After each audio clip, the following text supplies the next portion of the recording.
Baik, saudara-saudaraku yang dikasihi Tuhan, saya harap suara saya bisa kedengaran cukup jelas di tempat Anda. Jelas, Romo. Baik, kita akan mengisi perjumpaan malam hari ini dengan satu topik yang selalu hangat untuk menjadi pembicaraan, yaitu menyangkut nasib hidup manusia. Ketika bicara tentang takdir, ketika berbicara tentang penderitaan, berbicara tentang nasib buruk, itu selalu menarik. Yang eh, kita sudah tahu bahwa jawabannya mungkin tidak akan terlalu tersingkap dengan jelas, tetapi memang menimbulkan rasa penasaran untuk mencari tahu lebih dalam menyangkut tema ini ya. Saya senang sekali bisa berbagi permenungan malam hari ini untuk Anda semua. Sembari mengikuti di layar, saya akan membaca saja renungan malam hari ini untuk bisa kita nikmati bersama. Baik, Bapak Ibu, saudara-saudariku, renungan tentang manusia dan nasib hidupnya kita akan jalani dalam 3 kali pertemuan. Dan yang pertama ini kita akan lebih membahas tentang benarkah manusia sudah membawa takdirnya sejak lahir. Ini saya membagi topik ini dalam beberapa pertanyaan. Yang pertama, apakah Allah sudah menentukan bahwa ada manusia yang diselamatkan dan ada manusia yang akan dibinasakan? Begitu. Eh, Topik ini sebetulnya mengajak kita mengingat tentang gerakan Protestantisme, John Calvin. Ya, itu salah satu tokoh, saya tidak sempat menulis di sini, tapi salah satu tokoh yang menggagas tentang takdir yang kemudian ditanggapi eh, oleh gereja dalam Konsili Trente. Ya, nanti yang mau memperdalam itu ada sumbernya di sana. Dan beberapa intinya saya ungkapkan dalam ulasan ini. Allah, saudaraku semua, tidak menghendaki kemalangan atau kejahatan. Ya, Allah tidak menghendaki kemalangan atau kejahatan di dalam dunia ini. Tidak ada. Saya sampai hari ini, meskipun ada umat Katolik yang beberapa waktu lalu mengechat saya dan mengatakan saya ini adalah imam yang picik, ya umat Katolik dari salah satu keuskupan di Jawa Barat, mengatakan bahwa saya ini adalah seorang pastor yang picik karena ada satu lagu rohani yang indah tetapi saya tidak suka, yaitu lagu Waktu Tuhan. Ya, itu tidak semua syairnya saya protes, tetapi pada bagian jika eh, sesuatu kau izinkan, itu ya, bila ya pokoknya itu. Jadi seolah-olah eh, kalau itu terjadi itu pasti diizinkan Tuhan. Ini. Ya. Sedangkan pembuka dari dinamika hidup manusia itu dalam kitab Kejadian itu diawali dengan perintah supaya jangan makan buah pohon terlarang. Dosa itu tidak diizinkan oleh Tuhan. Ketidaktaatan itu tidak diizinkan. Jadi nggak bisa kita serta-merta mengatakan segala sesuatu terjadi itu pasti karena izin Tuhan. Enggak. Ya, aneh. Allah tidak menghendaki kemalangan. Allah tidak menghendaki kejahatan dalam hidup manusia. Allah tidak menentukan penyakit, wabah, bencana, disabilitas. Ya, tadi kita berdoa banyak untuk orang sakit. Ya. Problem rumah tangga, ya, perang, peperangan, dan lain-lain. Allah tidak mengizinkan kemalangan dan kejahatan. Ini terlihat Adam dan Hawa diberi perintah untuk jangan makan buah pohon terlarang. Mungkin yang lain boleh, tapi untuk saat itu jangan. Menciderai eh, perintah, disitulah awal dari keruntuhan eh, manusia. Ini ya. Jadi, oke, nanti kita bisa diskusi lebih panjang tentang ini. Bahkan tentang kasih, tentang kisah pengkhianatan Yudas, ya, itu pun bukan skenario dari Allah. Penebusan, keselamatan, dan pengorbanan itu memang satu paket. Kalau kita mau keselamatan terjadi, tidak pernah bisa tanpa pengorbanan. Sampai hari ini itu bukan hanya prinsip untuk Yesus, tapi prinsip untuk semua, termasuk kita. Kalau kita menginginkan yang baik, selalu harus ada unsur pengorbanan, ya begitu. Jadi penebusan dan pengorbanan itu satu kesatuan utuh. Adalah keliru berpandangan bahwa untuk penebusan maka seseorang harus ditakdirkan sebagai pengkhianat, yaitu Yudas. Hidup ini bukan sandiwara di mana Allah menjadi penulis skenario dan sutradaranya. Ya, gitu ya. Hidup ini bukan sandiwara yang seolah-olah seperti boneka yang kita bisa diotak-atik oleh Allah semaunya Allah. Tidak seperti itu renungan ini. Keselamatan itu karya Allah bagi semua orang. Keselamatan. Seperti halnya hujan diturunkan bagi orang benar, juga bagi orang yang tidak benar. Mau jahat, mau saleh, mau kudus, mau pendosa, hujan ya sama, bisa dinikmati oleh semua. Perkara bahwa ada orang yang sengaja menolak hujan, tidak menghilangkan tujuan dari tercurahnya hujan itu. Secara singkat dapat kita katakan manusia ditakdirkan untuk keselamatan.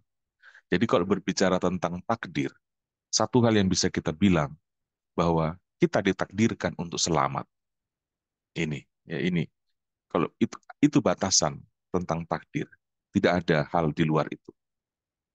Ada ungkapan dari seorang kudus, ya saya sangka Santo Agustinus. Saya agak lupa ini. Setiap pendosa memiliki masa depan. Dia menulis demikian. Dan setiap orang saleh itu memiliki masa lalu. Nah, ini pernyataan yang indah sekali yang hendak menekankan aspek tanggapan manusia yang dinamis atas kasih Allah. Mungkin kita bisa berkata begini, kalau keselamatan itu takdir manusia, mengapa manusia harus ada kehendak bebas yang membuatnya bisa menyangkal dan menolak keselamatan?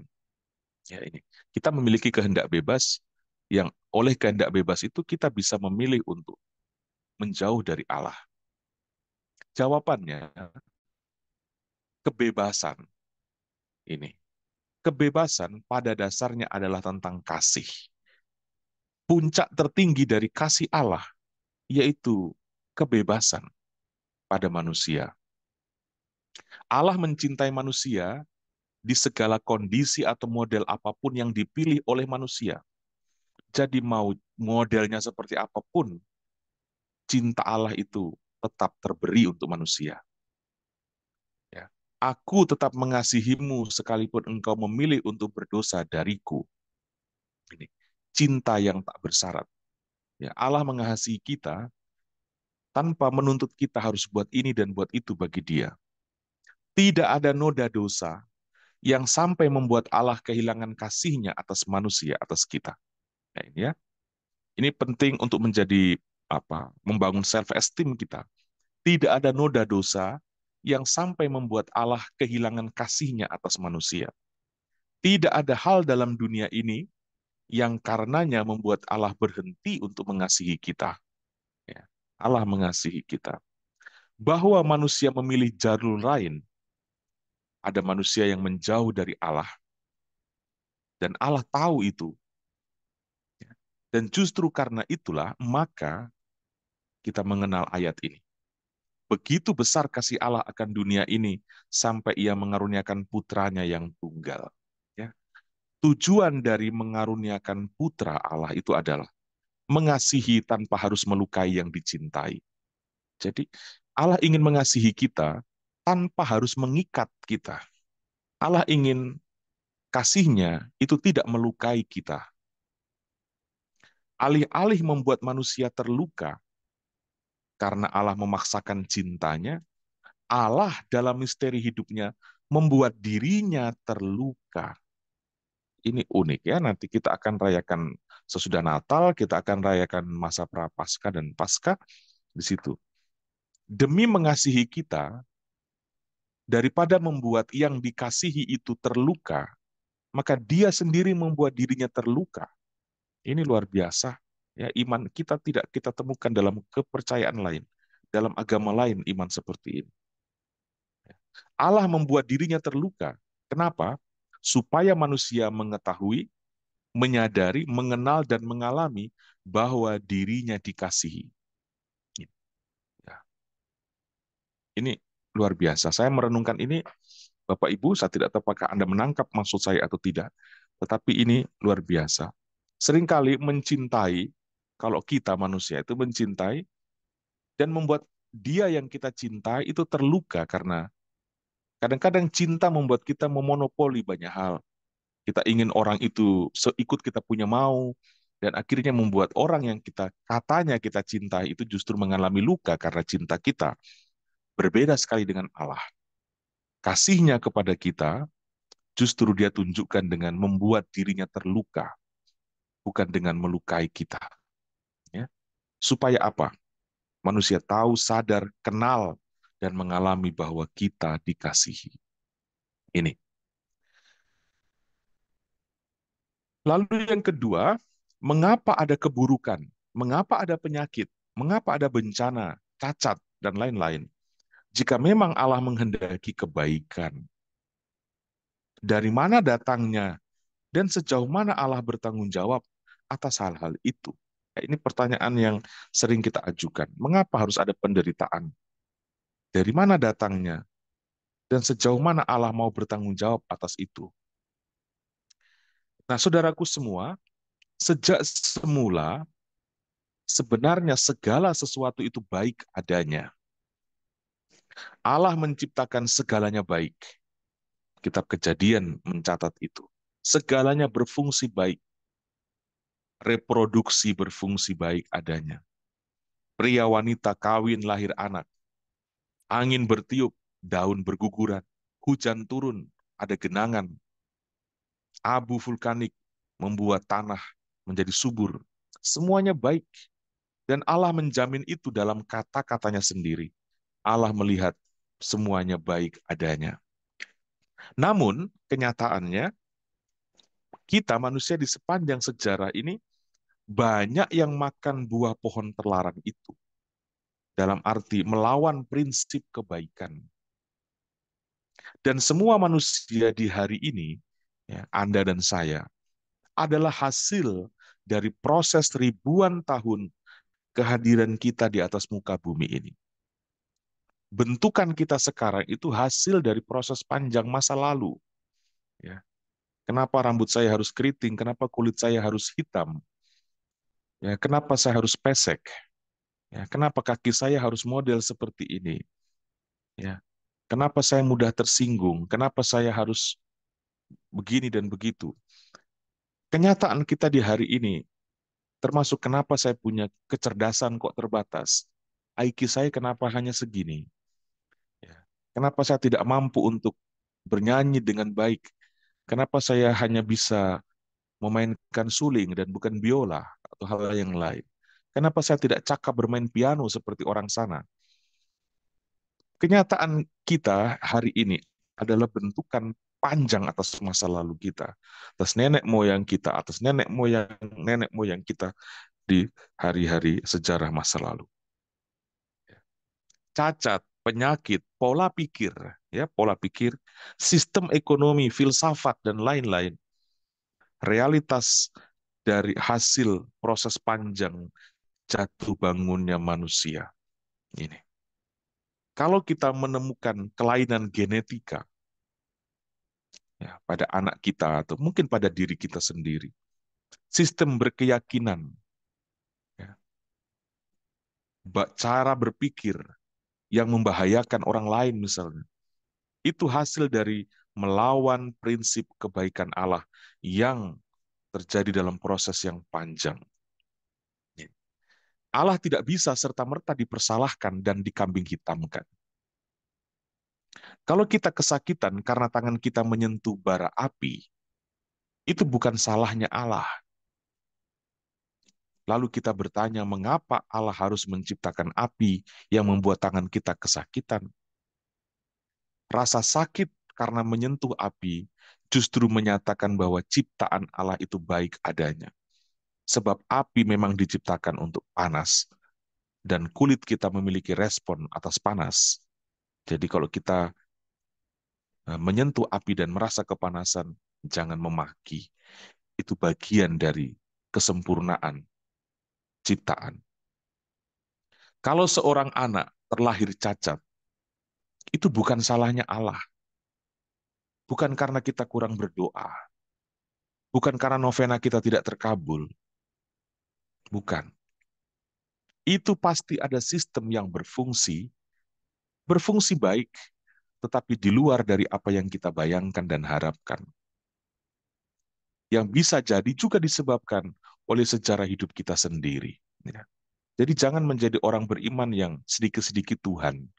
Semua perkara, betul kita beriman itu mengandalkan Tuhan. Tetapi tidak semua hal kita bisa mengkambing hitamkan Tuhan. Dan kenyataan-kenyataan itu bukan tentang upah dosa ini juga. Bukan tentang intervensi Allah, bukan karena karma, oh karena dia mamanya berdosa maka anaknya jadi begini dan begitu. Tetapi murni karena sistem alam ciptaan yang berfungsi sebagaimana dimaksud. Seperti halnya misalnya kita memasak. Makanan kurang nikmat kalau kita tak sanggup beli cukup penyedap makanan. Itu jelas. Atau akan terasa pahit jika dicampur larutan tertentu. Singkatnya, saudara-saudari, banyak kejadian yang kita sebut buruk itu disebabkan oleh bekerjanya prinsip ketidaktaatan.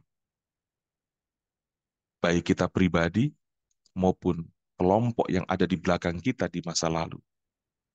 Kita adalah bentukan dari sejarah. Dan ini bukan tentang kita secara individu, ya, tetapi tak bisa dipisahkan dalam hubungannya dengan seluruh manusia dalam sejarahnya yang sedemikian panjang. Ya. Jadi saya mau katakan bahwa kita hari ini adalah bentukan dari pola dan proses panjang di masa lalu. Ya, begitu. Jadi jangan mudah menyalahkan diri sendiri, tetapi juga jangan mudah menyalahkan Tuhan. Ini. Lalu pertanyaan lanjutannya, lalu bagaimana sebaiknya kita bersikap dan menanggapi kenyataan hidup yang seperti itu?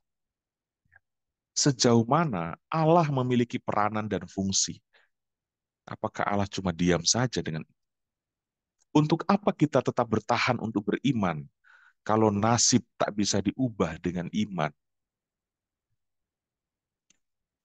Ini menjadi pertanyaan yang seringkali menggiring orang untuk menjadi skeptis tentang Tuhan. Ya. Kenapa kita harus beriman kalau iman tak bisa mengubah keadaan? Ya. Pertama, saudaraku semua, sadarilah bahwa Allah tidak mengintervensi, Allah juga tidak merevisi kehendak bebas manusia, bahkan untuk tidak taat. Allah tidak merevisi kehendak bebas manusia. Allah tetap memberikan peluang untuk menjadi tidak taat bagi manusia. Allah tetap memberi ruang kebebasan bagi manusia. Tetapi Allah tidak membiarkan. Ini kuncinya. Allah memberi kebebasan, tetapi dia tidak membiarkan. Ia hadir sebagai rekan sepenanggungan dengan manusia. Jadi, Allah tidak hadir sebagai dia yang membawa pistol untuk membunuh semua penjahat, atau hadir sebagai dokter ahli yang menyembuhkan semua penyakit. Tidak seperti itu. Cinta Allah kepada manusia tidak membuat kita menjadi boneka Tuhan.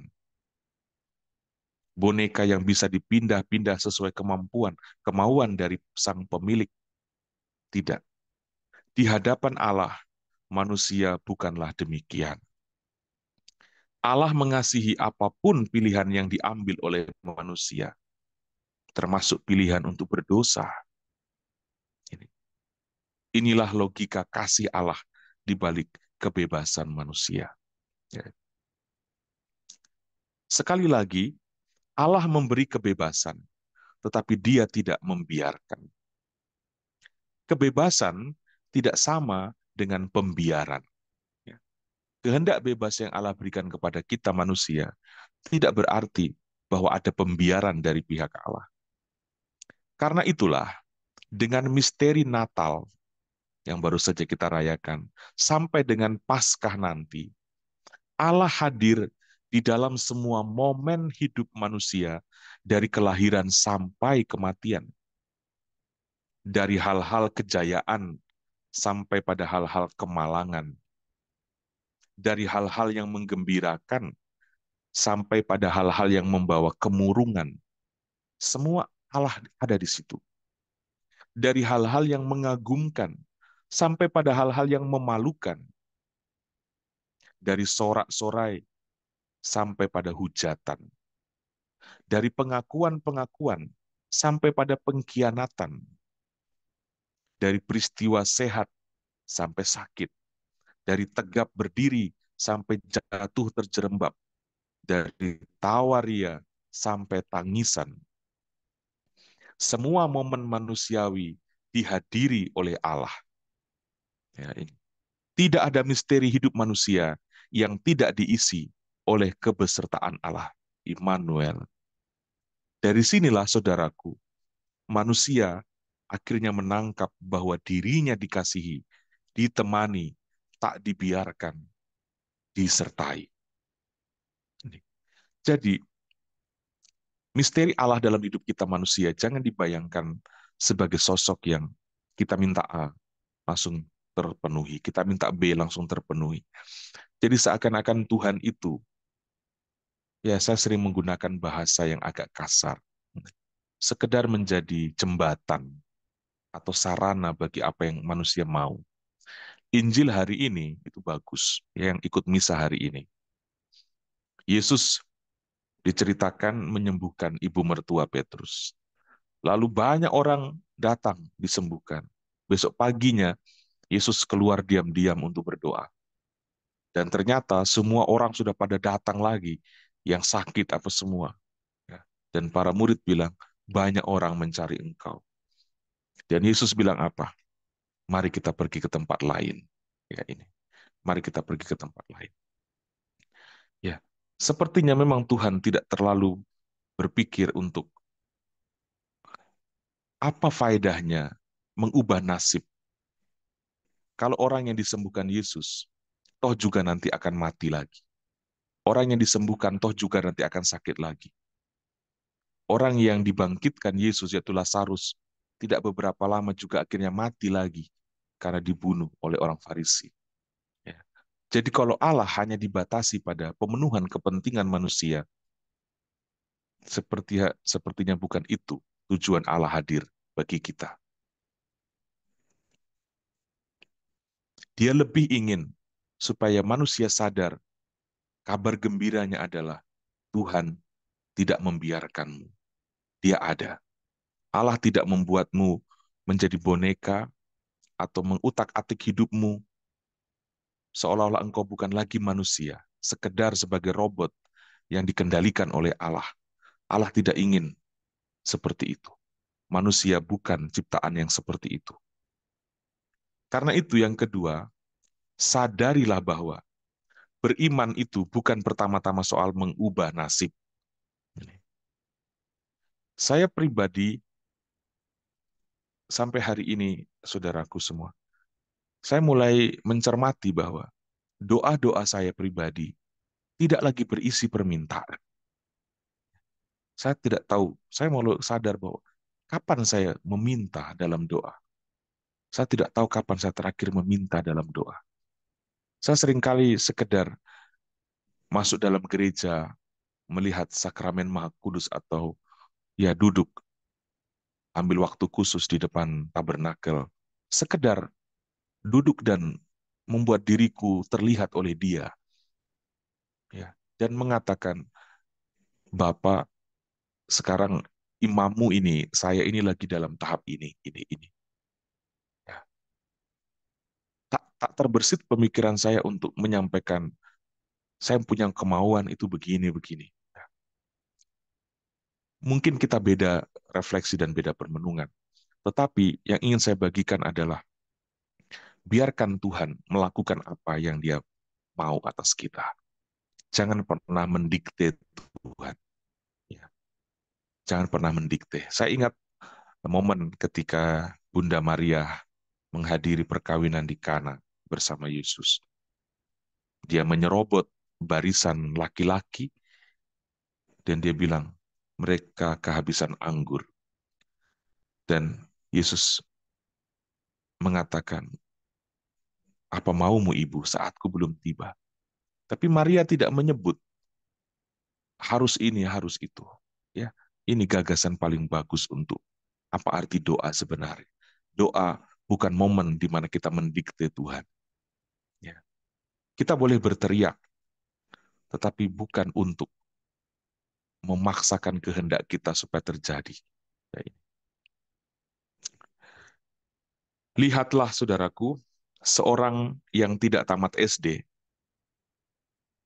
yang sering kita katakan sebagai orang yang bernasib buruk.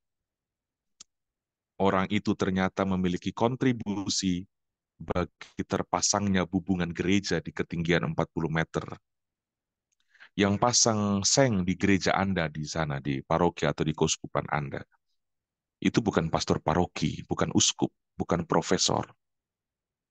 Yang pasang seng itu orang yang kita katakan kafir. Ya. Yang pasang seng di ketinggian orang yang kita katakan bodoh. Ya. Penyakitan mungkin, kotor, berbau. Ya. Ini. Itu nasib orang yang nasib buruk. Kita sering bilang nasib buruk. Kamu harus sekolah tinggi, nak. Harus jadi orang pintar, S2, S3. Ya. Tapi coba direnungkan. Banyak hal dalam kita punya hidup ditopang oleh orang-orang yang menurut kita nasibnya itu buruk. Ya. Bukan orang Katolik itu yang naik memasang gereja, seng di gereja-gereja tinggi di Jakarta atau di keuskupan-keuskupan.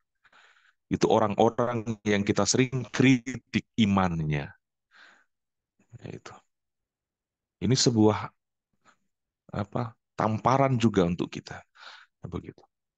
Bukan saya sebagai pastor paroki yang naik pasang instalasi tinggi yang membahayakan kalau jatuh pasti mati. Tapi orang-orang yang sering saya remehkan, orang-orang yang saya sering caci maki mungkin.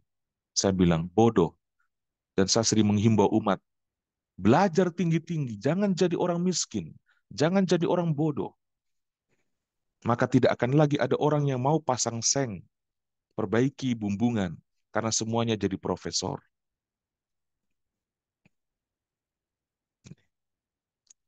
Pengerjaan konstruksi baja ringan dengan ketinggian 100 meter tidak pernah dikerjakan oleh orang-orang yang katanya bernasib baik.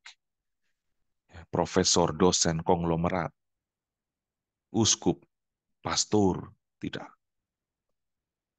Orang-orang yang katanya bernasib buruk, itu yang ternyata yang kita bilang rapuh dan hidupnya eh, tidak beruntung, justru menopang orang-orang di luar. Ya. Justru menopang kita-kita ini. Kita bisa seperti ini justru ditopang oleh orang-orang yang kita sering rendahkan.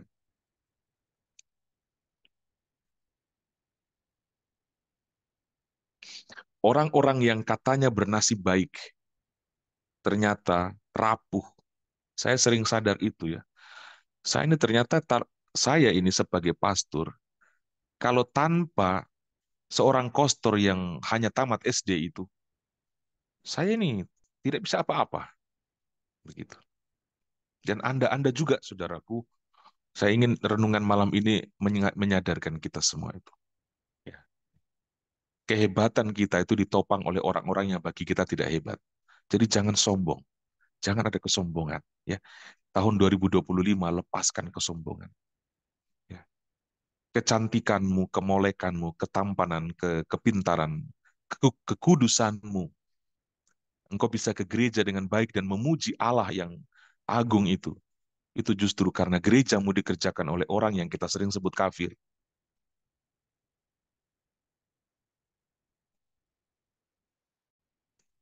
Orang yang bekerja di lumpur persawahan, yang katanya bernasib buruk, dan kita merasa jijik juga untuk melihat, tetapi justru punya peranan yang besar bagi ekonomi sebuah negara.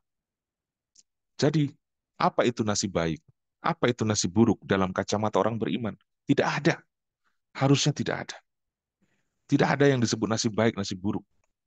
Takdir, tidak ada. Kita semua berkontribusi, itu intinya. Ya. Bagi saya pribadi, beriman itu bukan tentang apa yang Allah bisa lakukan buat saya. Seolah-olah kalau saya bisa memuji Allah siang dan malam, maka Allah harus memenuhi saya punya mau.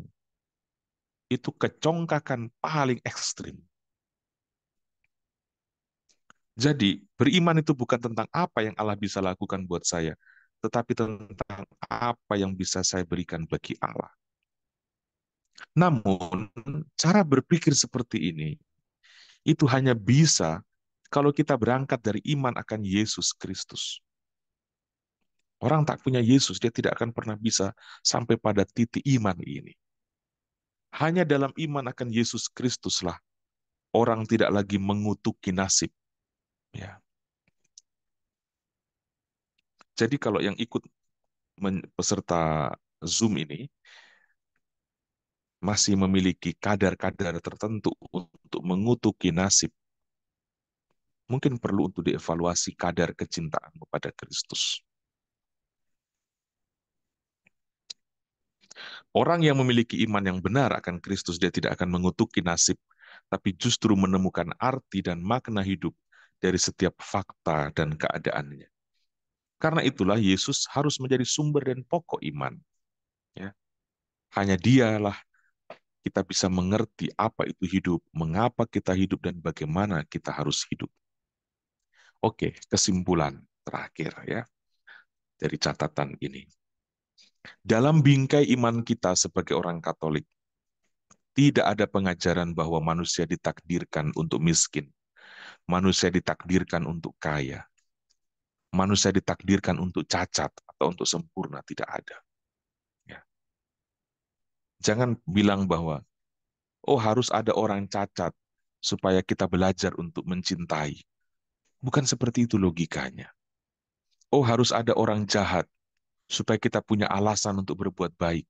Bukan. Jangan pakai pola pikir seperti itu. Tidak benar. Oh harus ada orang miskin supaya orang kaya punya kesempatan untuk bisa beramal kasih. Bukan. Itu cara berpikir yang naif yang seperti itu. Seolah-olah kita menjadikan orang miskin sebagai batu injakan untuk masuk surga. Menjadikan orang cacat sebagai anak tangga untuk menjadi lebih tinggi dan dekat dengan Tuhan. Nggak boleh seperti itu. Kita tidak ditakdirkan untuk cacat atau sempurna, menjadi bawahan atau menjadi pimpinan. Kita semua adalah bentukan secara panjang hidup manusia di muka bumi.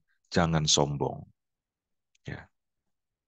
Keadaan terbaik kita atau terburuk kita hari ini itu bagian dari bentukan proses panjang. Dan kita hari ini juga menentukan apakah nanti ke depan jalur kita ini menghasilkan yang buruk atau yang baik. Kan sama juga seperti itu. Jadi sangat tidak beretika atau tidak bermoral ketika orang jatuh pada kesombongan seolah-olah yang dia dapatkan dan sedang nikmati hari ini adalah murni karena dirinya. Tidak.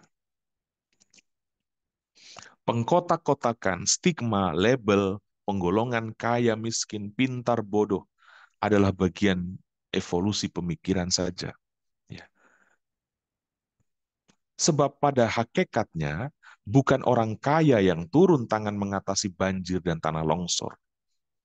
Justru orang-orang yang katanya miskin bodoh, merekalah yang jadi juara dalam hal-hal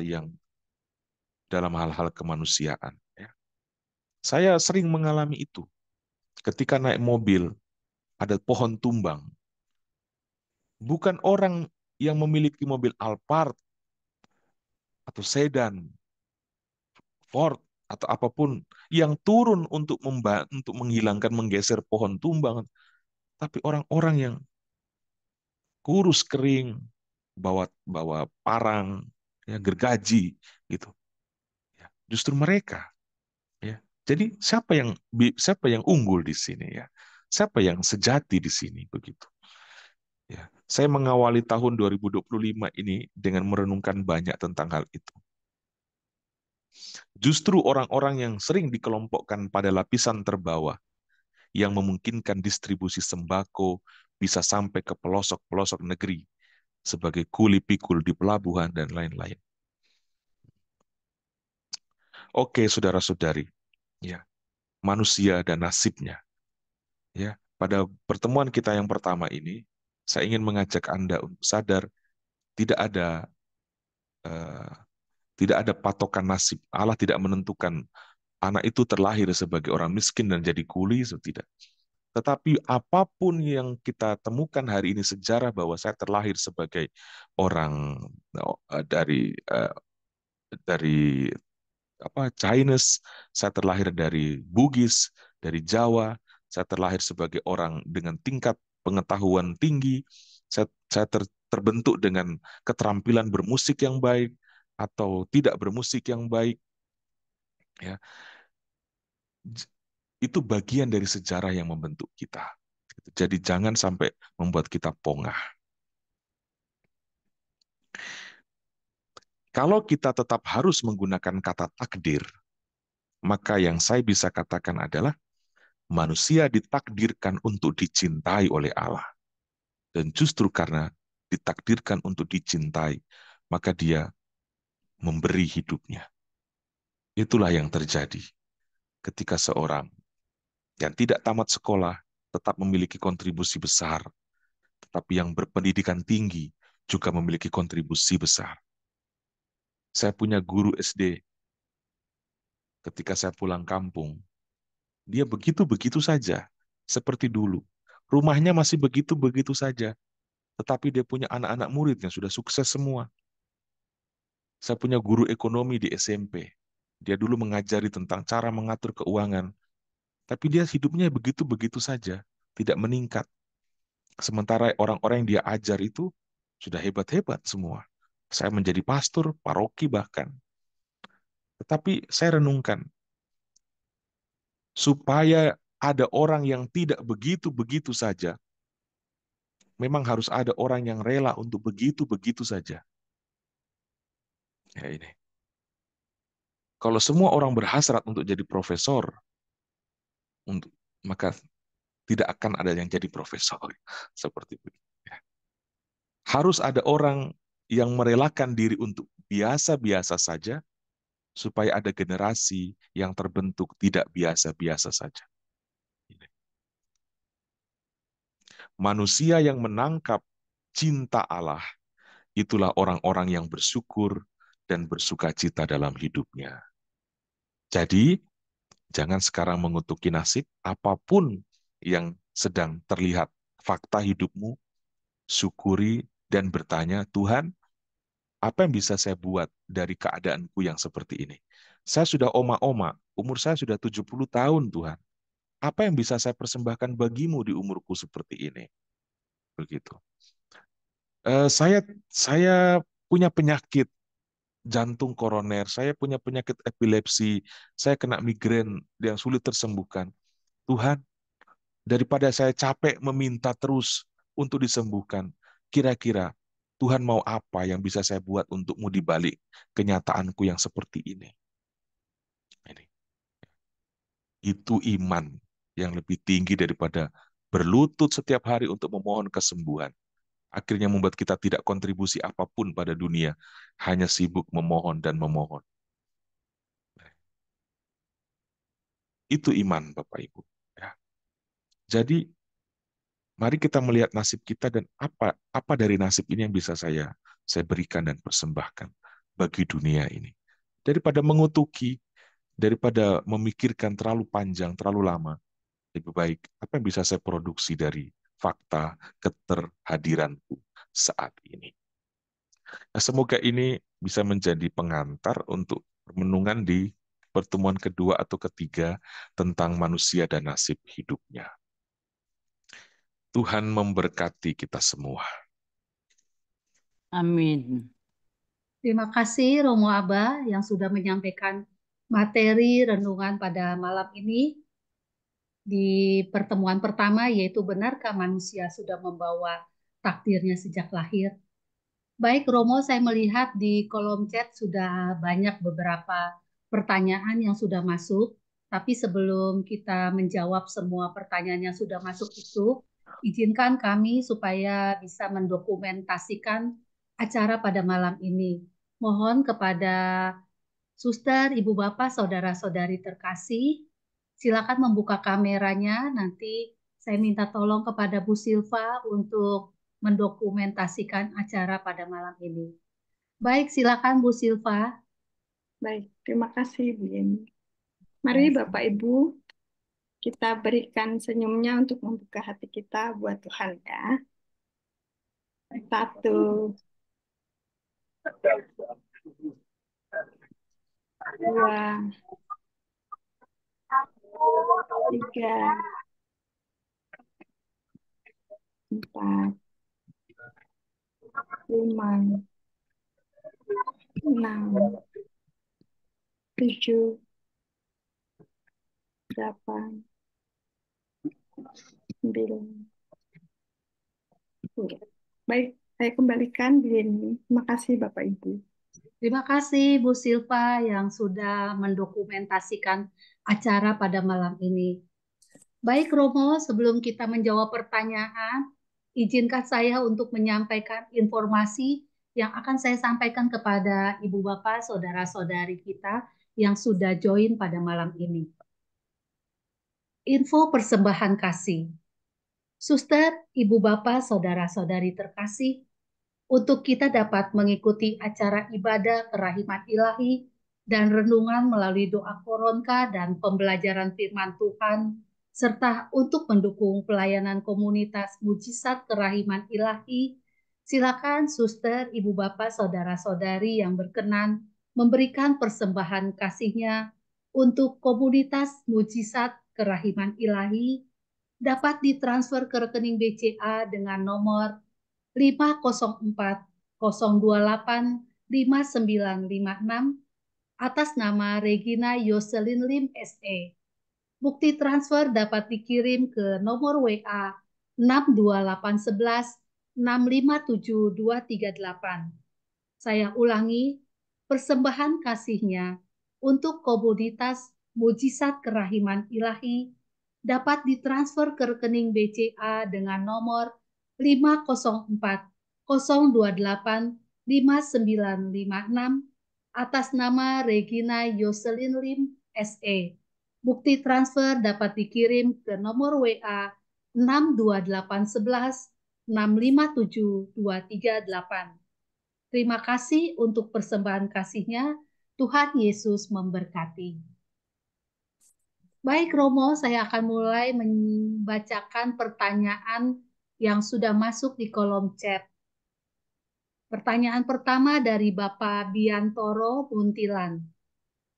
Romo, bagaimana melihat perilaku manusia yang melanggar kebaikan-kebaikan Allah dan perilaku manusia yang dilakukan untuk mempertahankan hidup karena menghadapi proses dinamika alam? Silakan Romo.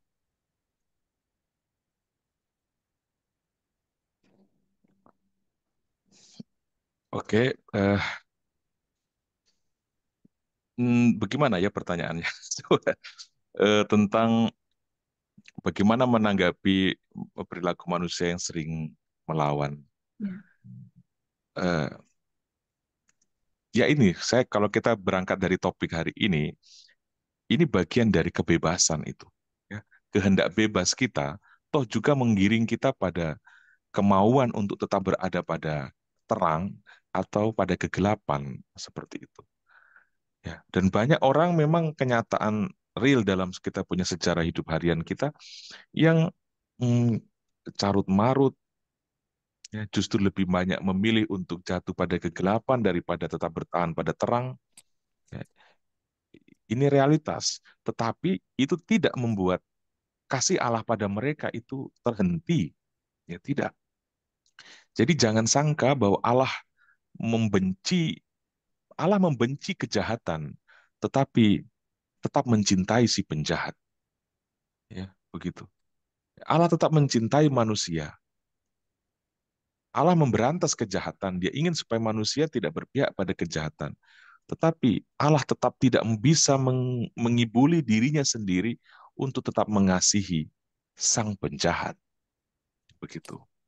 Jadi, dan bagaimana itu bisa kita renungkan, bisa kita pahami, ya. Kalau kita sungguh-sungguh mau masuk pada refleksi yang panjang tentang bagaimana Allah mau menjadi manusia, ya, renungan tentang Natal itu bagus sekali. Dulu Allah itu hanya pikiran, tetapi kini Allah itu menjadi pengalaman. Nah, itu kan menarik ya. Jadi Allah bukan lagi apa kata Nabi, tetapi memang kita langsung dengar sendiri dari Dia. Dan kenapa Allah mau repot-repot dengan semua itu? Karena Allah mencintai manusia, entah dia sekarang terkategori sebagai penjahat atau sebagai orang kudus. Dia mau hadir di situ. Begitu. Dan tentu harapan kita bersama agar kita tidak sampai terseret pada arus kegelapan itu. Makanya tadi dalam kalimat terakhir dari renungan saya itu saya katakan kesadaran bahwa kita dikasihi oleh Allah itu menjadi penting dan perlu. Ya. Kejahatan itu banyak terjadi karena refleksi bahwa kita dicintai Allah itu kurang. Pada sebuah keyakinan atau agama di mana refleksi akan pengalaman akan Allah itu kurang, di sana juga akan terbit begitu banyak model kejahatan. Jadi agama tidak menyumbang kebaikan sejauh agama tidak menyumbang pengalaman akan Allah. Ini ya.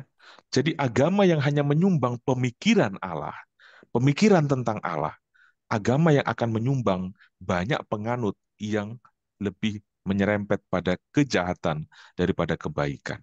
Jadi agama tidak akan menolong sejauh agama tidak memberikan pengalaman akan Allah. Di dalam kekristenan, agama kita itu berangkat dari pengalaman akan Allah dan bukan dari pemikiran tentang Allah. Ya.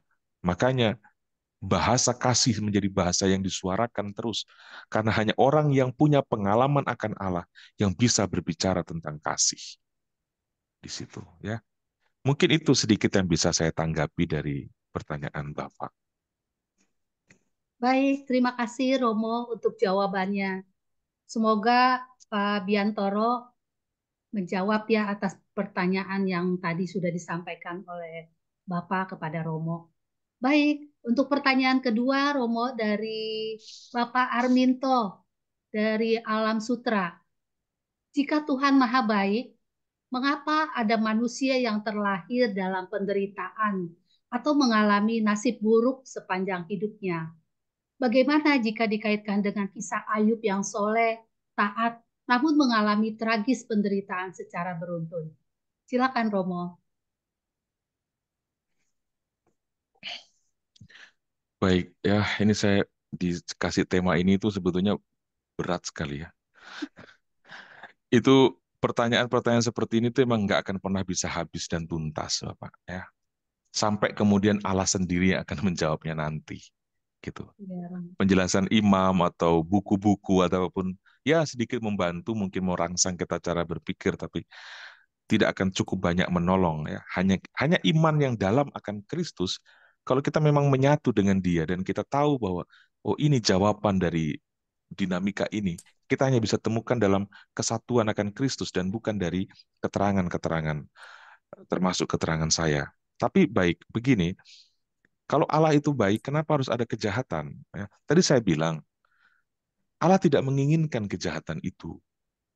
Dan Allah sudah memesan itu pada manusia. Ya, bahwa kamu boleh makan semuanya, tapi yang itu jangan. Kalau kamu makan, kamu akan mati. Begitu. Dia sudah pesan itu. Tetapi manusia ingin lebih daripada itu ya. Godaan setan mengatakan, kalau kamu makan, kamu akan tahu. Kamu tidak akan mati, tapi kamu akan tahu mana yang baik dan mana yang jahat. Ya. Jadi manusia itu seolah-olah ingin lebih tahu daripada Tuhan. Itu awal dari ketidaktaatan, awal dari dosa muncul dari ketidaktaatan. Dan kita hari ini itu bagian dari sejarah masa lalu yang panjang sekali. Kalau sampai kita punya anak cacat, itu tidak serta-merta karena kita berdosa, mungkin ada genetik tertentu dari keluarga kita yang muncul dari keluarga-keluarga keluarga kita berapa generasi, itu yang kemudian akhirnya mungkin eh, terbentuknya di kita begitu ya, apesnya di kita begitu. Tentu ada lain lagi, misalnya hubungan hubungan sedarah, orang lagi mengandung, bapaknya suaminya maki-maki istrinya sampai sakit hati, anaknya terlahir cacat, mentalnya drop, banyak hal misalnya seperti itu. Jadi eh, dan itu sempurna pada dasarnya karena mau mengatakan bahwa hubungan sebab akibatnya itu terjadi begitu. Kalau ada manusia yang dilukai tapi tak berdarah, atau dipotong tangannya tapi tak bisa putus, padahal parangnya tajam, itu tidak sempurna justru. Karena itu bukan manusia yang model seperti itu. Allah memang menciptakan manusia yang kalau dia sentuh api tangannya akan respon panas. Ya, laki-laki yang menikahi perempuan yang rambut keriting, nanti anaknya pasti rambutnya seperti ini. Itu sudah memang teratur seperti itu. Ya, kalau bapaknya usianya sudah tua, mamanya sudah tua, lalu kemudian punya anak, punya kecenderungan Down syndrome, ya itu efek, itu bagian, bukan karena Tuhan, tetapi itu bagian dari naturnya begitu alam. Jadi saya mau mengatakan bahwa tidak semua perlu kita kait-kaitkan pada Tuhan. Apa yang kita apa namanya kenyataan hidup kita hari ini tidak serta-merta kita selalu kaitkan dengan kalau Tuhan Maha Baik, kenapa saya batuk? Kalau Tuhan Maha Baik, kenapa saya tidak bisa main organ? Kalau Tuhan Maha Baik, kenapa saya tidak bisa jadi manajer? Kalau Tuhan Maha Baik, kenapa saya tidak bisa jadi uskup? Apakah seperti itu? Pertanyaan. Lalu hubungan dengan Ayub. Dia sudah menjadi orang yang sangat saleh hidupnya, begini-begini, tapi mengalami nasib buruk. Ingat, kitab Ayub, itu kita perlu refleksikan, tetapi bukan satu-satunya rujukan dan jawaban atas problem hidup. Ya, kita memiliki Kristus, bukan Ayub. Ya. Ayub itu renungan bangsa Israel untuk menjawab bagaimana kita menyikapi penderitaan. Apakah kita harus menyalahkan Tuhan? Bagaimana ketika nasib itu seolah-olah beruntun buruk? Iman itu sebetulnya apa sih? Orang yang beriman adalah orang yang tak pernah mengutuki Allah, tak pernah menyalahkan Allah. Itu yang mau disampaikan oleh Ayub. Ayub bukan menjadi jawaban dari persoalan-persoalan hidup manusia, tetapi refleksi bangsa Israel sebelum Kristus. Bagaimana Cari, mereka mencari tahu jawaban. cari, Ya, sini dah. begitu. Ya, itu Tari sudah datang. Ya. Eh, mau gimana tadi? Baik, Romo. Terima kasih. Begitu. Kita memiliki Kristus ya. Kita memiliki Kristus yang dari dialah kita mau mencari tahu jawaban itu. Bagaimana ketika kita dicaci maki, ketika kita dikhianati, ya. Bagaimana ketika kita bahkan tinggal nyawa satu-satu, orang juga masih mengolok kita di kayu salib, begitu.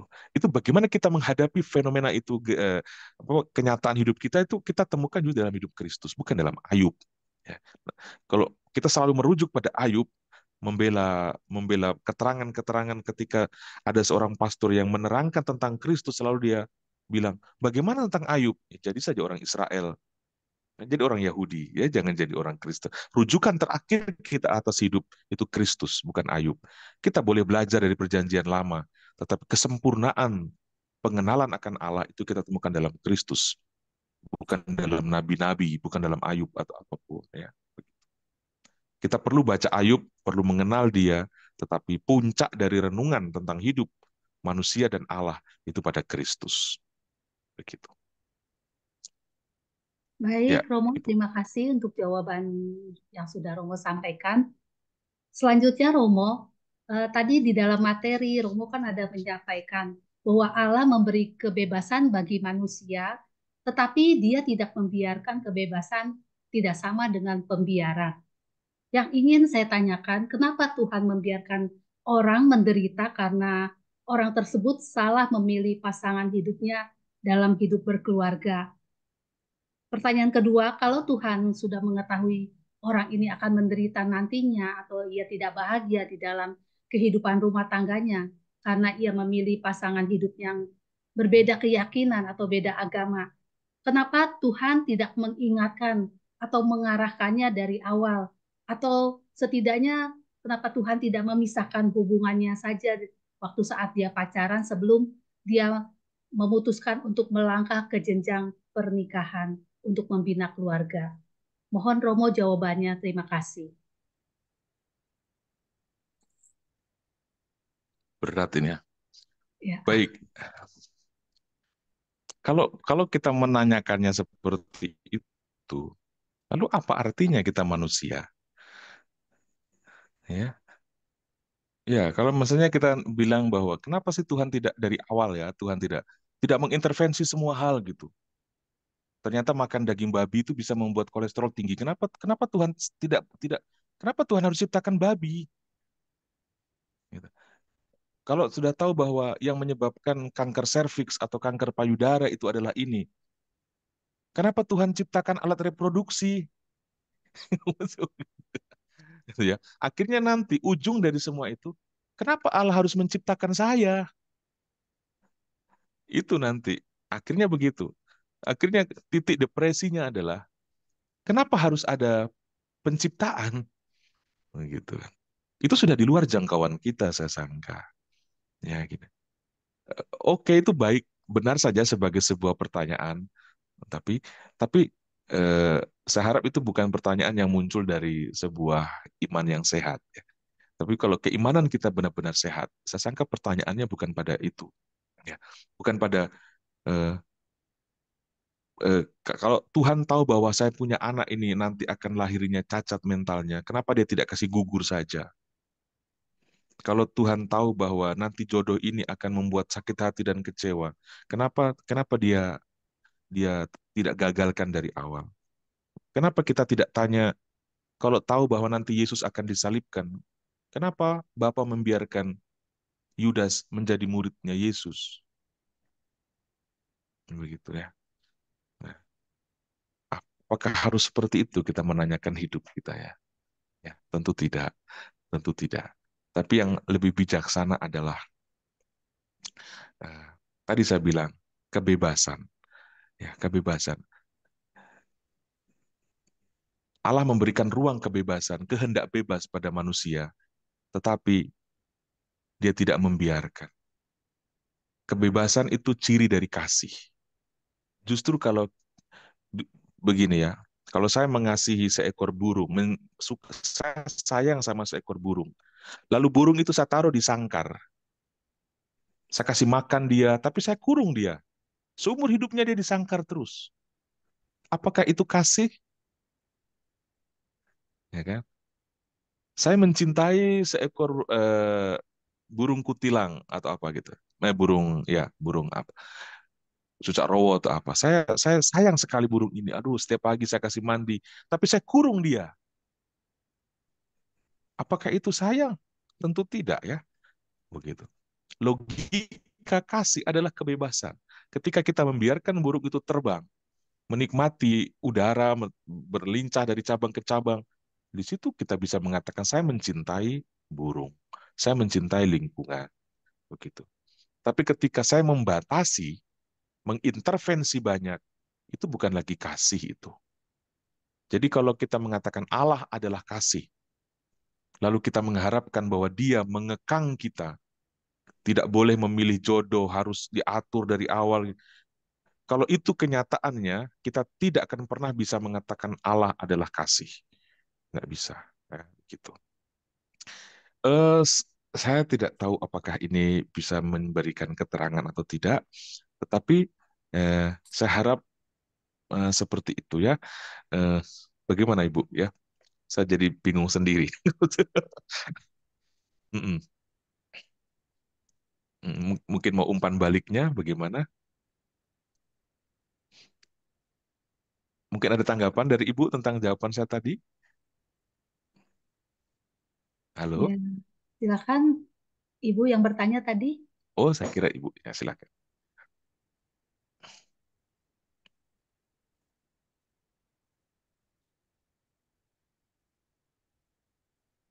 Mungkin sudah Ya, langsung dijawab aja. Romo dengan jawaban Romo. Oh, Ya, itu ada yang raise hand. Romo, tapi ini di sini di kolom chat pertanyaan masih banyak nih Romo. Silakan Sekarang saja, selama sudah masih mau sekarang betah sudah saya jam ngomong, silakan. 9. Ya, baik, saya lanjut ya Romo untuk Ya, pertanyaan ya. yang sudah ada di kolom chat dulu.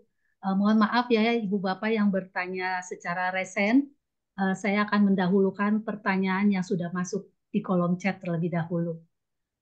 Pertanyaan berikutnya Romo dari Ibu Inawati.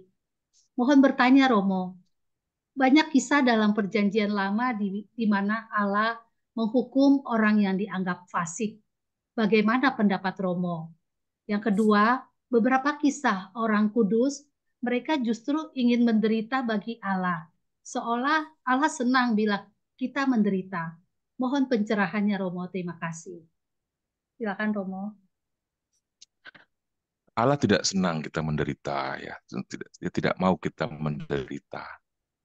Tetapi kalau kita berkorban dan pengorbanan kita membuat kita bersuka cita, itu tentu sukacita Tuhan juga. Orang mau berkorban tidak pernah karena sakit hati. Orang mau berkorban itu justru karena punya sukacita dalam hidupnya. Ya, itu. Jadi pengorbanan atau penderitaan para martir itu bukan muncul dari keterpaksaan atau muncul dari, tapi muncul justru dari cinta, ya begitu, dari kebebasannya untuk mengasihi, ya. Nggak usah berbicara jauh-jauh para martir. Di sini mungkin yang hadir dalam apa namanya acara malam ini ada suster. Nah, susternya tidak menikah, ya. Anda bisa bertanya, kok Tuhan suka ya dengan orang yang tahan-tahan nafsu, begitu? Bukan. Justru kenapa kami mau seperti ini? Kan ada sesuatu yang menggembirakan kami di balik pengorbanan ini. Begitu jawabannya, ya. Jadi Allah tidak suka kita menderita. Yang Allah suka adalah kalau kita menderita bagi Dia dilandasi dengan sukacita. Begitu. Ya. Kalau kita bisa berkorban dan pengorbanan itu muncul dari cinta, muncul dari hati yang bersukacita, karena saya dikasihi, maka saya mau berkorban. Karena saya diberi rahmat, maka saya ingin mempersembahkan diri. Nah itu. Tidak ada pengorbanan yang muncul dari sebuah keterpaksaan. Itu bukan pengorbanan namanya kalau muncul dari sebuah keterpaksaan. Pengorbanan selalu muncul dari hati yang bersukacita. Seorang pria rela menempuh perjalanan panjang untuk menjumpai yang dikasihinya, ceweknya. Karena apa? Dia percaya bahwa kekasihnya mencintai dia. Karena dia juga mencintai dia. Makanya cinta itu melahirkan pengorbanan. Para martir kenapa mau berdarah? Para imam kenapa rela tidak menikah? Karena mencintai. Karena ada sukacita di sana. Begitu. Lalu, kalau dalam perjanjian lama, ada cerita tentang kisah-kisah mengenai Allah yang menghukum orang fasik. Ya, ya, itu mau mengatakan bahwa Allah memang tidak menutup mata tentang kejahatan. Tetapi pada dasarnya Allah mencintai orang sekalipun itu orang jahat. Ya. Tetapi refleksi perjanjian lama itu disempurnakan di dalam perjanjian baru oleh Kristus. Begitu. Ya, selalu rujukan terakhir kita tentang Allah itu jangan berhenti di perjanjian lama, tapi pada Kristus. Kalau perjanjian lama merefleksikan Allah secara sempurna, Kristus tidak perlu datang. Ini. Allah tidak perlu jadi manusia. Kalau refleksi bangsa Israel atas Allah yang dia tuangkan dalam perjanjian lama, itu sudah pada dasarnya benar dan baik. Tetapi justru Allah menjadi manusia dalam diri Kristus untuk mengatakan tentang ini loh yang harus. Iman akan Allah itu seperti ini. Lihatlah Kristus. Bagaimana cara memahami manusia? Lihatlah Kristus. Bagaimana cara menyelami Allah? Lihatlah Kristus. Itu. Ya. Makanya jangan sedikit-sedikit mundur lagi. Saya harap begitu. Ya, rujukan terakhir kita boleh melihat perjanjian lama seperti apa, tetapi kita harus kembali tanya, Kristus mengajarkan apa tentang Allah, tentang Bapa? Ya, Kristus mengajarkan apa tentang manusia? Itu rujukan terakhir kita untuk mau mengerti Allah dan manusia itu pada Kristus. Makanya gereja Katolik dalam Ekaris itu ada 3 bacaan hari Minggu, ya. Bacaan pertama, bacaan kedua, dan selalu paling puncak adalah bacaan Injil. Kita tidak seperti teman-teman Protestan yang bisa memilih kapan pun apapun, bisa memilih tiba-tiba dari perjanjian lama gitu, tidak. Eh, Strata bacaan dalam liturgi Gereja Katolik itu menjelaskan posisi Injil itu paling tinggi. Ya, bacaan-bacaan yang lain dihormati secara biasa, tetapi bacaan Injil penghormatannya beda. Bukunya diangkat, dicium, dan sebagainya. Itu mengatakan bahwa inilah yang perlu engkau lihat, engkau amati, engkau tafsirkan, engkau renungkan. Lebih daripada yang lain. Baik. Itu yang bisa saya berikan untuk Ibu. Baik, terima kasih banyak Romo Aba untuk jawabannya yang sangat jelas dan sangat meneguhkan kita semua. Pada kesempatan ini juga saya mau menyampaikan Romo kepada Ibu Bapak, seringkali juga di dalam pelayanan atau di dalam komunitas ya Romo, itu juga kita tidak mudah Romo untuk melakukan pelayanan. Kadang ada pelayanan kita yang bisa diterima, kadang juga ada pelayanan kita yang ditolak. Tapi dengan penjelasan dari Romo memberikan peneguhan dan semangat untuk kita supaya dengan waktu yang telah kita korbankan ataupun apapun yang kita layani di dalam melakukan pelayanan untuk di lingkungan, di komunitas, bahkan di paroki, teman-teman, ibu bapak, saudara-saudari tetap semangat ya.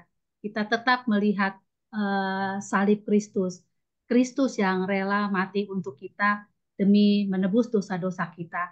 Dan Ia yang selalu menguatkan kita dan meneguhkan kita. Untuk itu, jangan mundur ya Ibu Bapak di dalam pelayanan, kita tetap terus semangat. Baik Romo, terima kasih untuk jawabannya. Selanjutnya Romo, ini ada pertanyaan lagi dari Ibu Ajeng. Romo, saya mengaku seringkali menyalahkan diri sendiri, bahkan Allah dengan apa yang terjadi dalam hidup saya. Saya mau berubah di tahun 2025 untuk belajar jadi lebih baik lagi. Tapi tidak ada pertanyaan, Romo cuma pernyataan aja yang menyampaikan bahwa dia ingin berubah untuk menjadi lebih baik di tahun 2025. Oke, Bu Ajeng, semangat ya Bu. Selanjutnya dari Bapak Arminto di Alam Sutra. Apakah kemiskinan, ketidakadilan, atau kekayaan seseorang bisa sepenuhnya dianggap sebagai nasib atau ada faktor struktural yang berperan? Mohon Romo pencerahannya. Iya, ya tentu ya. Kita ini bagian dari struktur alam, struktur ekonomi juga, struktur politik. Jadi saya punya bapak kerja lebih dari 25 tahun saya sangka di sebuah perusahaan sebagai mekanik rendahan. Ketika pensiun ternyata dibodohi dan uang pesangonnya tidak cair. Jadi itu nasib. Tapi kenapa dia bisa bisa mengalami itu? Ya mungkin karena kebodohan, tapi juga struktur di situ yang dipenuhi dengan para cocunguk-cocunguk. Ya. Jadi kenyataan kita kemiskinan, sakit penyakit itu yang terberi pada kita itu muncul dari banyak faktor. Ya, muncul dari banyak faktor. Jadi secara struktural memang atau terencana seperti itu, atau mungkin sejarah masa lalu kita yang kemudian juga membuat kita menjadi seperti ini. Jadi banyak hal, banyak hal. Bapak Arminto tentang kenyataan-kenyataan yang ada pada kita. Jangankan hal-hal yang kita sebut tidak enak itu, termasuk keberhasilan-keberhasilan kita juga, sukses kita, apa eh, kesehatan kita, kemapanan kita, relasi kita yang baik, harmonisasi hidup kita, itu tidak serta-merta demikian adanya terberi begitu. Itu bagian juga dari proses panjang yang kita. Makanya saya ungkapkan ulang-ulang, jangan kita pongah bahwa seolah-olah kita yang bisa berdiri dengan megah di hari ini, itu kita punya proses personal kita yang mengkondisikan semua itu jadi begitu. Enggak, enggak. Jadi ya tidak ada istilah nasib baik, nasib buruk. Yang ada adalah orang mau berkontribusi atau tidak dari apa yang realitas hidupnya itu. Ya, tadi saya kasih contoh orang miskin pun ya ternyata menjadi kunci bagi suksesnya orang-orang kaya. Ya. Kalau Bapak punya rumah bagus megah, di rumah itu. Kemegahan yang Bapak nikmati itu kontribusi dari orang-orang yang sering kita sebut bodoh, ya, kita anggap sepele, ya, gajinya mungkin ya lebih 10.000 aja kita perhitungan sekali.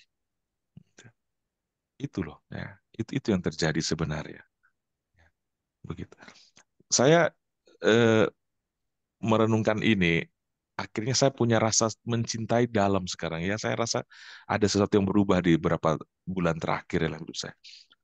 Saya melihat tukang parkir, kalau melihat orang yang di pinggir jalan tuh. Dulunya itu kayak cuek begitu. Meskipun sekarang saya tidak memberi uang karena memang tidak ada uang yang sedang saya bawa. Tapi menatap mereka itu saya punya hati berbunga-bunga begitu. Bahwa terima kasih, ada semacam ungkapan secara tidak langsung kepada orang-orang itu. Terima kasih bahwa engkau juga berkontribusi bagi hidup masyarakat begitu. Yang mereka-mereka itu. Semacam ada rasa cinta dalam saya punya hidup melihat orang-orang, ya.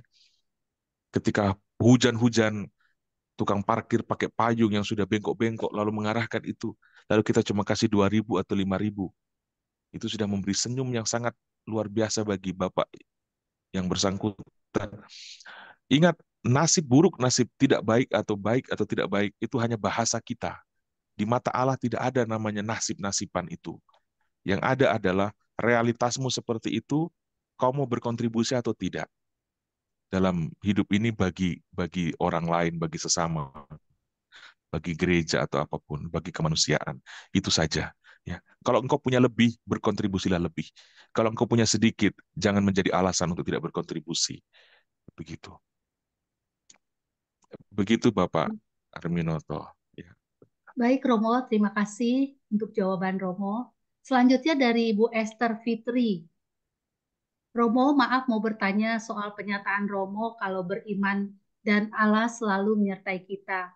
Tapi Allah melakukan apa-apa. Terus bagaimana dengan doa Bapa kami yang berilah kami rejeki dan doa Yesus kau andalanku. Kan artinya kita mengandalkan Yesus untuk menolong dan memberikan rejeki kepada kita. Dan mengenai pernyataan Romo, kalau kita sekarang ini adalah bentukan panjang proses masa lalu kita, apakah ada hubungan dengan pohon keluarga? Terima kasih, Romo. Silakan, Romo. Baik Ibu, terima kasih pertanyaannya. Baik, Anda mengikuti benar tadi ulasan saya, ya. Tentang doa Bapa kami, atau Yesus sendiri mengatakan bahwa mintalah maka kamu akan diberi, carilah maka kamu akan mendapat, ya. Ulasan saya tidak mengatakan bahwa doa itu tidak penting, doa itu tidak mengubah nasib. Saya tidak mengatakan itu, ya. Saya tidak bermaksud membuat Anda berarti beriman itu nggak perlu apa-apa, sudah biarkan aja mengalir gitu aja. Tidak perlu doa Bapa kami berilah kami rezeki apa semua, tidak. Bukan bukan itu tujuan dari penjelasan ini, ya. Kita masih punya 2 kali pertemuan lanjutan, ya, ini nggak berhenti di sini, ya. Eh, Hubungan kita dengan Tuhan, saya ingin katakan jangan berhenti hanya sekedar pada hubungan aspek kebutuhan, aspek kepentingan, itu maksudnya. Jangan kita mendekati Tuhan sekedar karena kita memang punya kemauan. Tuhan tentu tidak menolak orang yang meminta, tetapi etiskah kita menjadikan Tuhan sekedar sebagai pintu permintaan ini, ya. Karena relasi itu bukan hanya tentang aku minta apa dari kamu, tapi juga tentang Tuhan, engkau minta apa dari saya, itu kan juga begitu, ya. Jadi doa itu juga bertanya, Tuhan, kau mau apa dari saya? Bukan hanya tentang Tuhan, saya mau ini loh dari kamu, gitu, ya. Itu maksud saya tadi Ibu Esther, ya. Artinya kita beriman, beriman itu kan relasi, relasi itu berarti timbal balik. Nah, bukan hanya jatuh kepada aku kepada Tuhan, tetapi juga bertanyalah Tuhan kepadaku tuh dia maunya apa. Kenapa dia panggil saya menjadi orang Kristen? Kenapa dia panggil saya menjadi Katolik? Kenapa saya sekarang punya uang segini? Tuhan, saya punya uang segini, kau mau apa dari saya? Tuhan, saya punya kemampuan seperti ini, kau mau apa dari saya? Itu dipertanyakan terus, supaya kita bisa menjadi orang yang punya kontribusi. Ya. Kalau cuma taunya meminta, kita tidak akan pernah tahu kita sudah punya berapa. Gitu. Kalau kita minta, minta terus, kita nggak pernah bisa menghitung, oh ternyata saya punya sekian. Ya, begitu. Itu. Ya, jadi mari kita mengubah cara berpikir, cara apa namanya, beriman kita untuk tidak menjadikan Allah sekedar sebagai ruang permintaan, tapi juga bertanyalah pada Allah apa yang Tuhan inginkan saya buat bagimu, Tuhan. Itu jauh lebih penting, jauh lebih baik daripada sekedar meminta-minta terus. Bahkan termasuk ketika kita sakit, selain meminta kesembuhan dan itu tentu baik, tapi juga selipkanlah doa di dalamnya kalau engkau masih sanggup berdoa. Tuhan, engkau mau apa yang aku lakukan di balik rasa sakitku ini? Itu juga, itu juga perlu, ya, begitu. Begitu. Baik, Romo. Pertanyaan Hmm. selanjutnya dari Ibu Emma. Bila aku bercerita tentang pengalaman perjalanan melayani orang yang membaca mengatakan bahwa aku bohong, aku halusinasi dan lain-lain, caci makian di grup buku harian Santa Faustina. Padahal yang aku harapkan pembaca itu turut mendoakan dan melihat ke sekelilingnya. Apakah ada yang memerlukan bantuannya? Itu saja Romo, sepertinya curhat Romo. Silakan Romo. Maaf, saya nggak mengerti maksudnya. Gimana maksudnya? Nah, Ibu ini bercerita Romo tentang Hah? pengalaman perjalanan melayani orang Oke. yang membaca mengatakan di dalam grup itu tuh Romo bahwa aku bohong, aku halusinasi dan lain-lain, caci makian di grup buku harian Santa Faustina di WAG tersebut Romo. Padahal yang aku harapkan pembaca itu turut mendoakan dan melihat ke sekelilingnya. Apakah ada yang memerlukan bantuannya? Itu saja sih Romo. Oke. Itu sering terjadi ya. Jadi siap saja Ibu yang bertanya bahwa eh, ungkapan-ungkapan sok suci, cari muka, lalu apa lagi? Ya, Halusinasi. sok suci, cari muka, eh, itu sudah itu itu sudah harus menjadi makanan harianmu kalau engkau yang punya hati pelayan. Kalau engkau punya mimpi besar, engkau juga harus punya hati besar. Gitu. Ya, Kalau kau punya punya punya ingin memberi banyak, kamu juga harus punya hati yang besar. Jangan hati cemen, begitu. Ya. ya, benar Romo. Kalau engkau ingin melayani lebih, engkau harus punya cinta yang besar juga, memiliki hati yang besar. Ya. Kalau tidak, ambruk. Bagaimana punya cinta yang besar itu? Hubungan dengan Tuhan tidak ada lain. Begitu. Kalau pelayanan hanya muncul dari karisma pribadi, hanya muncul dari keinginan pribadi, itu ambruknya cepat. Orang katain sedikit, mundur. Tapi kalau itu muncul memang dari hatimu, sungguh-sungguh karena relasimu dengan Allah, anjing menggonggong kafilah jalan terus. Jadi, enggak usah peduli dengan itu. Selagi engkau jujur dengan dirimu, engkau mengatakan yang sebenarnya, tidak tambah-tambah, tidak neko-neko, tidak mengada-ada, dan Ya, memang muncul dari sebuah sharing dari hatimu dan bukan mau pamer atau mau cari muka atau mau apa, ya sudah begitu. Tapi cerdaslah juga ketika engkau sharing. Sharing ini muncul dari sebuah kesombongan atau muncul dari sebuah apa? Jadi bijaksanalah untuk tahu komunitasmu gitu. Kepada ya, siapa kau harus cerita. Itu juga penting ya. Supaya engkau tidak jadi bulan-bulanan karena tidak semua orang punya pendekatan dan refleksi yang sama dengan kita begitu. Meskipun sama-sama Katolik, sama-sama grup pelayanan, tapi engkau harus tahu bahwa pembicaraan yang model-model seperti ini hanya bisa saya ceritakan pada orang yang satu frekuensi dengan saya misalnya di sana gitu. Kalau saya ceritakan pada orang yang sana, karena dia dia logikanya lebih jalan daripada perasaannya. Oh, nanti bahaya saya di sana. Itu bijaksana juga seperti itu, begitu kan. Tapi intinya, selagi engkau memang punya eh, apa apa tadi saya bilang ya, orang yang punya mimpi besar, dia harus punya hati besar. Itu.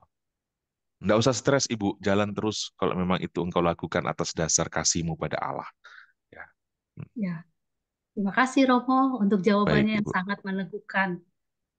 Kepada Ibu yang bertanya tadi, tetap semangat ya Bu, tetap terus melayani, tidak usah menghiraukan mereka-mereka yang komentar tentang pelayanan Ibu. Yang penting kita mempunyai ketulusan hati dan juga pelayanan yang sungguh-sungguh untuk Tuhan. Terima kasih. Semangat ya Ibu. Baik, terima kasih ya Romo. Selanjutnya Romo Nah, dari Ibu interupsi, Imakulata. itu sih. Ya, Oh, Pak ini. Agun. Kalau kita lihat jam sekarang sudah, tampak Romo sudah 10.30. Ya, Kayaknya kita tanya Romo, apa masih mau diteruskan pertanyaan atau nanti kita sambung di sesi 2. Karena ya, waktunya sudah melampaui. Di tempat ya, Romo di Kalimantan sana 1 jam lebih awal. ya. Jadi sudah 10.30. Baik, Pak Gun. Ya, silakan Romo. Menurut Romo bagaimana? Apakah kita nanti lanjut saja minggu depan untuk pertanyaan-pertanyaan yang belum terjawab? Eh, ya silakan kalau memang masih banyak sekali. Ya, Saya tuh masih banyak sih sejujurnya, Romo. Ya, saya sejujurnya, eh, saya tuh sebetulnya malam ini agak kurang fokus. Benar, saya agak lelah sekali.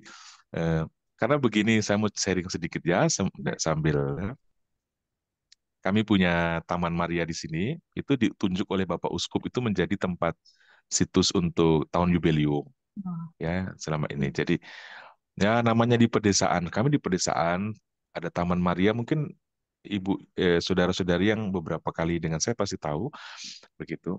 Jadi sebagai di pedesaan kan banyak tidak bisa kita lengkapi dengan mudah ya begitu. Dan itu agak sedikit membuat stres.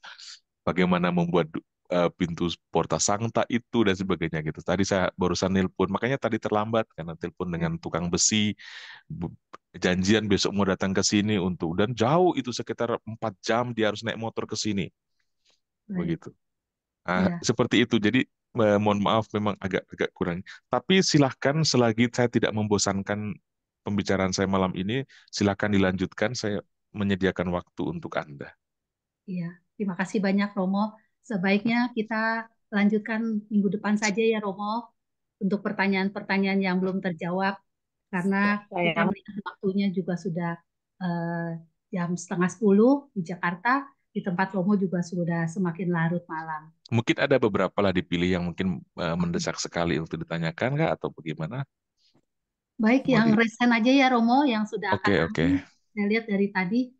Silakan Ibu Helena yang resen dari tadi untuk bertanya langsung kepada Romo. Terima kasih. Selamat malam. Saya nggak bertanya, cuma mungkin mau sharing Oh, pengalaman saya yang cerita soal eh, tadi ada pertanyaan yang soal salah pilih pasangan itu ya. Kebetulan saya juga mengalami hal itu, salah pilih pasangan ya. Mungkin dari pengalaman iman saya, jika saya nggak pilih pasangan dulu, mungkin saya nggak mencari kerajaan Allah gitu loh. Jadi mungkin dari pengalaman saya Tuhan tuh kadang kasih penderitaan ke kita atau Tuhan membiarkan kita salah pilih itu biar kita tuh mencari Tuhan gitu. Itu dari pengalaman saya sih gitu.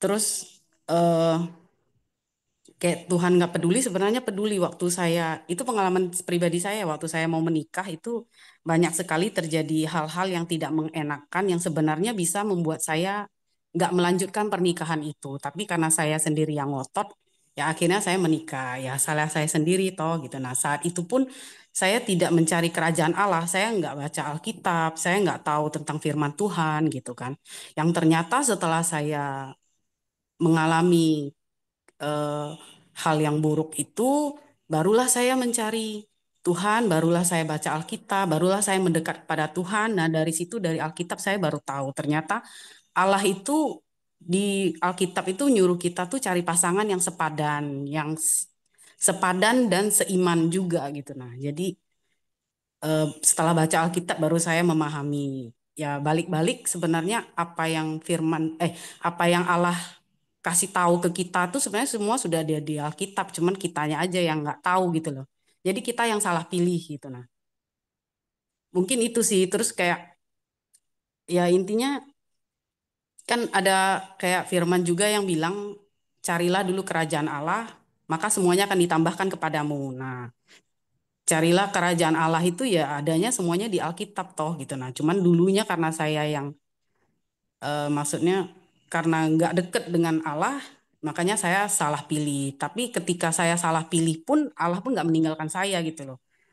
Dengan keadaan itu, dengan kejadian itu karena saya terpuruk gitu ya. Terus akhirnya usaha saya bangkrut di situ saya putus asa baru balik mencari Tuhan. Nah, dari situ ya kembali dekat dengan Tuhan. Kalau misalnya dulu saya dikasih suami yang sempurna, mungkin usaha yang sempurna juga mungkin saya nggak cari Tuhan gitu. Itu pengalaman saya sih. Baik, terima Mungkin kasih itu. Bu Helena sudah Iya. berbagi sharing ya dengan kita-kita semua yang hadir pada malam ini. Semoga dengan sharingnya Bu Helena bisa meneguhkan tadi untuk Ibu yang bertanya ya. Mungkin Bu Helena pasangannya itu apakah seiman atau beda agama? Beda agama. Nah, tadi sebab pertanyaannya itu dari Ibu siapa itu tadi ya? eh, ada pasangan yang lain agama gitu, lain Iya, kepercayaan. saya juga beda agama. Oke. Ya semoga Kalaupun sama meneguhkan untuk ya, ibu yang kalaupun bertanya sama tadi. agama kan walaupun sama agama apakah sepadan dalam hal kayak imannya kepada Tuhan itu dalam perbuatan, pikiran maupun tindakan gitu loh. Kalau dia cuma ngomong doang tapi tindakan dan yang lain-lainnya tidak menunjukkan iman dia kepada Tuhan ya sebenarnya nggak sepadan juga walaupun seiman gitu nah. Ya, baik. Terima kasih banyak Bu Helena.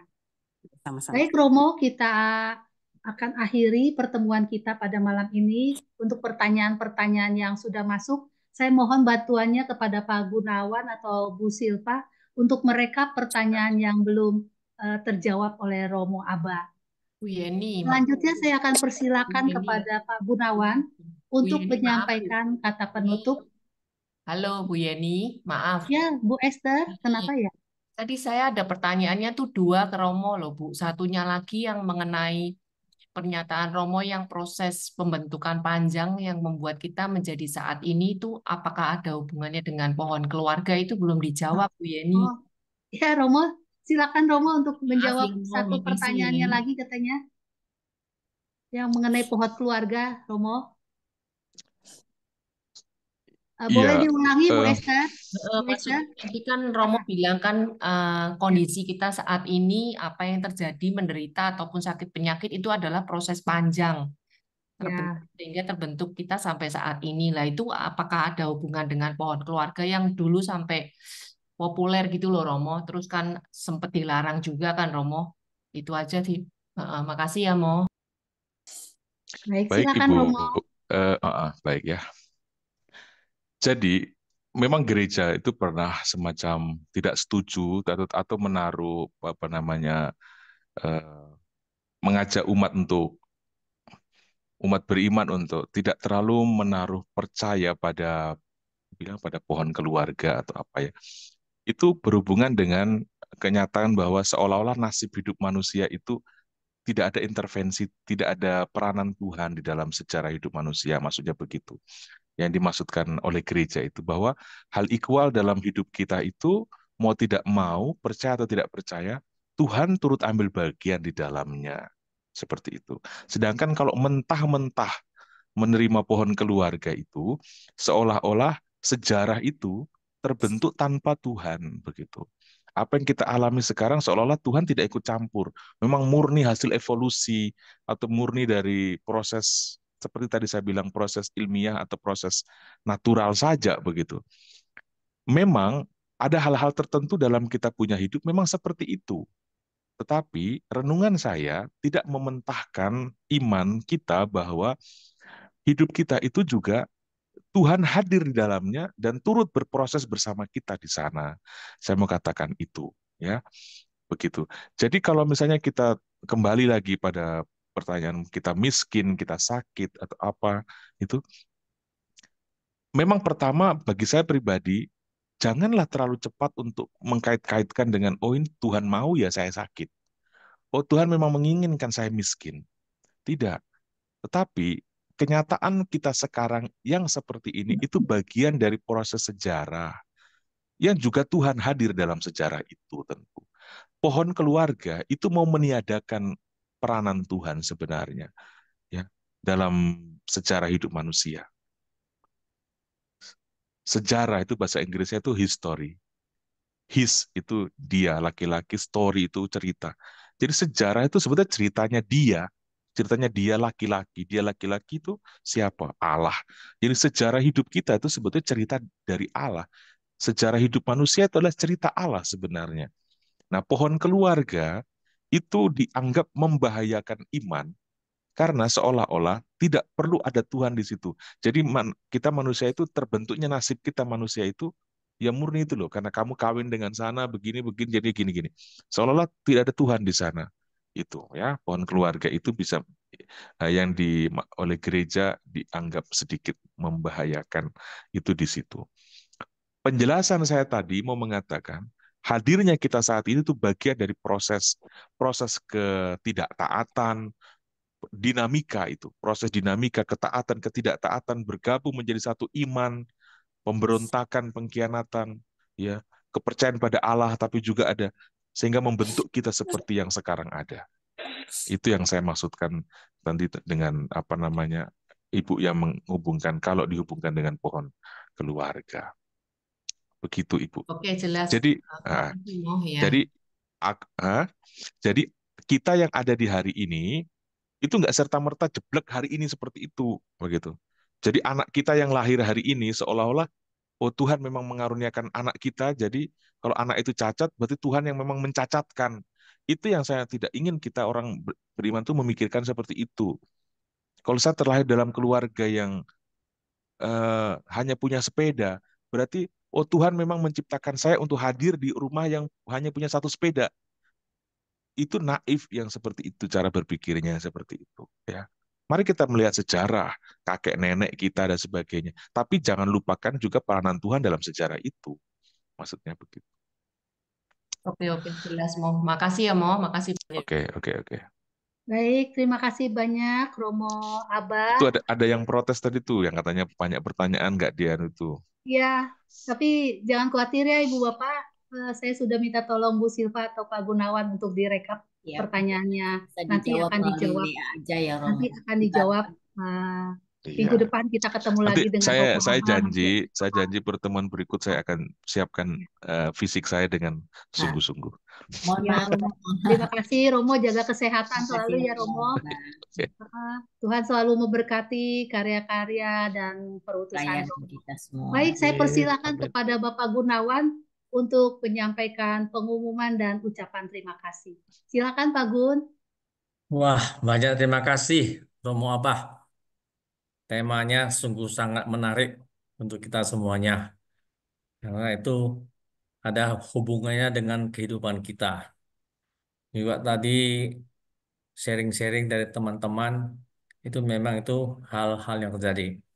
Karena kadang-kadang kalau kita berada di comfort zone, zona nyaman, kita itu tidak mencari Tuhan. Seperti yang kita lihat selebriti yang ada di Los Angeles, yang baru-baru terjadi kebakaran besar, mereka itu hidup di atas kemewahan, bersenang-senang, hidup mewah dalam comfort zone, zone yang sangat nyaman, maka itu Tuhan itu dianggap nol, tidak ada. Jadi memang kadang-kadang kita nggak ngerti ya proses Tuhan, kita menderita, tapi justru kita lebih dekat sama Tuhan, kita bisa tiap hari berdoa. Tapi kalau kita sudah nyaman ya, itu terus memang itu lebih banyak orang yang jauh dari Tuhan. Terima kasih Romo jawabnya. Juga teman-teman tadi yang dalam pelayanannya banyak masalah, ya kita pegang saja firman Tuhan. Berdirilah teguh, jangan goyah, giatlah selalu dalam pekerjaan Tuhan. Sebab kamu tahu bahwa dalam persekutuan dengan Tuhan, jerih payahmu tidak akan sia-sia. Oke, terima kasih semuanya. Juga semua para petugas, khususnya Ibu Yeni Wijaya yang telah memandu acara ini. Terima kasih. Juga Ibu Desi Susilo sebagai singer pada malam hari ini dan juga semua petugas Doa Koromka. Tak lupa juga semua tim admin daripada komunitas Mujizat Keriaman Ilahi yang telah bekerja mempersiapkan semuanya, baik flyer, slide, intensi doa, dan dokumentasi. Terima kasih semuanya. Kiranya jerih payah kita dengan Tuhan benar-benar tidak sia-sia. Juga Bapak Ibu yang hadir, para suster, semoga juga bisa mendapat wacana baru dari penjelasan dari Romo Abah pada malam hari ini. Hingga sungguh kita bisa berubah pikiran kita, mungkin yang salah selama ini, nasib saya gini, nasib saya gini, mungkin kita mempunyai pandangan yang baru. Terima kasih semuanya. Kita akan bertemu kembali Rabu depan pada tanggal 22 Yohanes untuk memasuki sesi yang kedua dari Romo Abah. Mohon jangan lupa untuk hadir semuanya supaya kita nggak ketinggalan karena topiknya agak berbeda juga. Terima kasih Pak Gunawan. Iya, Itu Ibu oke. Bapak tadi di kolom chat Pak Gun, ada yang minta materi Romo. Oh ya, nanti akan share di grup Ya, Komki. ya, jangan khawatir ya Ibu Bapak, nanti Nah, di-share kok besok Pak akan Gunawan di-share di grup Komki. materi yang tadi Romo sudah sampaikan. Ya, Grup Komki ya. ya. Baik, Pak Gun, Oke. terima kasih Kita banyak. kita akan segera mengakhiri ibadat pada malam hari ini Ya, dengan lagu penutup, kemudian disusul oleh Romo dengan doa doa penutup dan penutup berkat dan doa penutup. berkat. Baik, Silakan Ibu Desi. ya. Siapa yang berpegang pada sabda dan setia mematuhinya, hidupnya mulia dalam cahaya bangga, bersekutu dengan Tuhannya. Percayalah dan pegang sabdanya, hidupku dalam Yesus sungguh bahagia.